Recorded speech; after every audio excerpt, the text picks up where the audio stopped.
నమస్తే welcome to okay TV. So ఈ రోజు అయితే ప్రజావానికి అయితే వచ్చేసాము. ఇక్కడ ప్రజలైతే వాళ్ళ సమస్యలను తెలుసుకోవడానికి ఏదైతే వాళ్ళ సమస్యలు ఉన్నాయో అవి ఇక్కడ ప్రజావాణిలో చెప్పుకోవాలని చెప్పి అయితే వాళ్ళు వచ్చేసారు. సో మనతో పాటు అయితే 2018 కానిస్టేబుల్ పోస్టులు ఏవైతే మిగిలాయో అన్విల్లింగ్ పోస్టులు, ఆ పోస్టుల కోసం అని చెప్పిస్తారు. అసలు ఏంటిది వీళ్ళ సమస్య అనేది తెలుసుకుందాం. అసలు చెప్పండి, మీ సమస్య ఏంటిదండి? 2018 నోటిఫికేషన్లో అన్విల్లింగ్ పోస్టులను భర్తీ చేయాలని కోరుతున్నాము. ఆల్రెడీ సుప్రీంకోర్టు నుంచి 1370 పోస్టులను తర్వాత మెరిట్ లిస్టులో ఉన్న వాళ్ళకి ఇవ్వాలని సుప్రీంకోర్టు నుంచి ఆర్డర్ వచ్చింది. మరి ఇంతవరకు కూడా ఎలాంటి న్యాయం చేయలేరు మాకు. అంటే మీరు 2018 నుంచి మీరు అన్విల్లింగ్ పోస్టులు ఏవైతే ఉన్నాయో వాటి కోసం పోరాడుతూనే ఉన్నారా? ఎంతమంది ఉండొచ్చు అండి మొత్తం ఈ పోస్టులకి? ఉన్నారండి 1370 మంది ఉంటారు. ఓకే. సో వీటికైతే ఎలాంటి ఇప్పుడు కొంతమందికి ఇచ్చి కొంతమందికి ఇవ్వలేదు. రీసెంట్ గా ఇవ్వలేదు, మీరు అడగలేదా కనీసం? వాళ్ళు సుప్రీంకోర్టుకి వెళ్ళారండి. రీసెంట్ గా సుప్రీంకోర్టుకి వెళ్ళి పోయి జడ్జిమెంట్ తీసుకొని 21 మెంబర్స్ ఆల్రెడీ ఇప్పుడు ఈ నోటిఫికేషన్లో వాళ్ళు వెళ్ళిండ్రు ట్రైనింగ్కి. మరి మాకు ఇంకా ఎలాంటి రెస్పాండ్ కావట్లేరు. సుప్రీంకోర్టు నుంచి వచ్చిన ఆర్డర్ కాపీని కూడా హైకోర్టుకు తెలుసు ఆల్రెడీ. తెలిసినా కూడా మాకు హోమ్ మినిస్టర్ నుంచి కానీ ఎలాంటి స్పందన మాకు రావట్లేదు. అంటే కొంతమందికి ఎందుకు కొంతమందికి వచ్చి కొంతమందికి రాలేదు? వాళ్ళు మాకు తెలియకుండా వాళ్ళు 21 మెంబర్స్ వెళ్ళిండ్రు, తీసుకొని వచ్చిండ్రు. తర్వాత మాకు తెలిసింది. మరి మిగతా వాళ్ళ గురించి ఇప్పుడు ఏంటిది మరి మీది సమస్య? ఎన్నిసార్లు వచ్చారు ఇక్కడికి ప్రజావాణి? ఇది 4th టైం అండి. 4th time. ఏమని వస్తుంది రెస్పాండ్? చూస్తాము చేస్తాము అనేసి అంటున్నారు కానీ ఏమో చెప్పట్లేరు. ఓకే. ఇప్పటిదాకా మీరు ఎవరైనా కలిసారా మరి?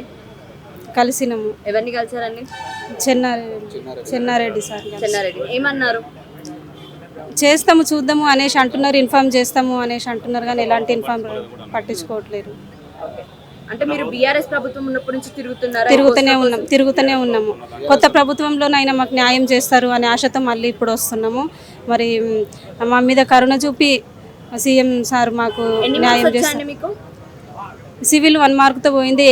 ఏఆర్ జాబ్ అయితే నార్మలైజేషన్ అని సెంట్రల్లో పెట్టవలసిన నార్మలైజేషన్ స్టేట్లో పెట్టి ఇక్కడ గర్ల్స్కి చాలా లాస్ జరిగిందండి. మార్క్స్ మెరిట్ కన్నా ఎక్కువ మార్క్స్ ఉన్నప్పటికీ కూడా నార్మలైజేషన్ వల్ల మార్క్స్ కోల్పోయినాము. ఇప్పుడు జాబ్స్ మిస్ అయ్యి రోడ్ పాలైనాం. సో ఇప్పుడు మీరు వేరే జాబ్ ఏం చేయట్లేదా మరి? ఏం చేయట్లేదు. ఎందుకని? పరిస్థితులు ఇంకా అట్లా చిన్నవి చేసుకుంటూ ఉంటాం కానీ అవి ఈ పేద బ్రతుకులకు అవి సరిపోలేవండి. ఇది యూనిఫామ్ జాబ్ అని ఎంత ఆశతో మేము ఉన్నాం కానీ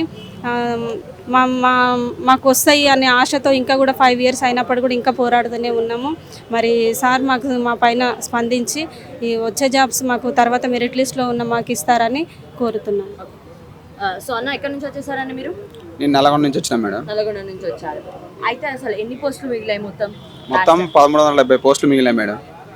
అయితే ఆ 1370 పోస్టులు మిగిలినాయి. నెక్స్ట్ సుప్రీంకోర్టు ఏం చెప్పిందంటే నెక్స్ట్ మెరిట్ ఉన్న వాళ్ళతో భర్తీ చేయమని చెప్పింది మేడం.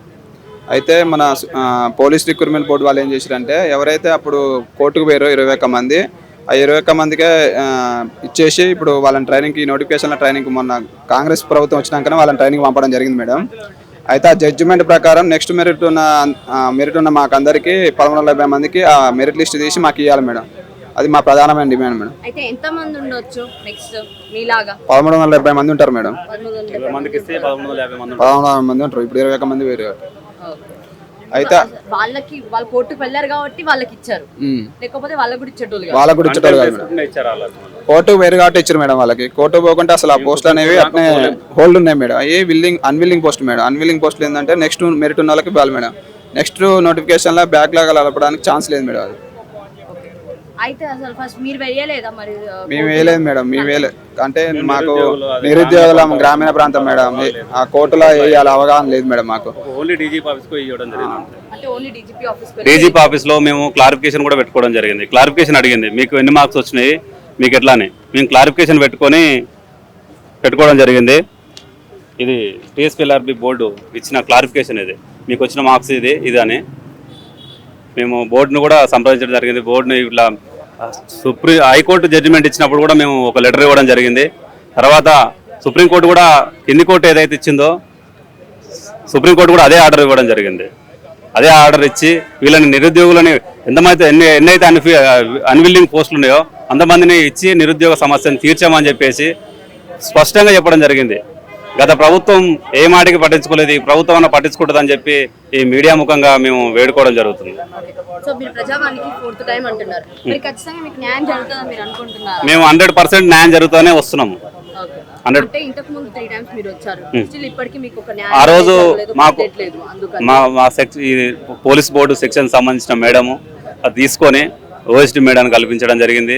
అలాగే మళ్ళీ చిన్నారెడ్డి సార్ని కల్పించడం, దగ్గరుండి కల్పించి మీ సమస్య జెన్యున్గా ఉన్నది, మీ సమస్యని ఇట్లా బోర్డు దృష్టికి తీసుకెళ్ళండి అని చెప్పడం జరిగింది. సీఎం గారి దృష్టికి పోవట్లేదు.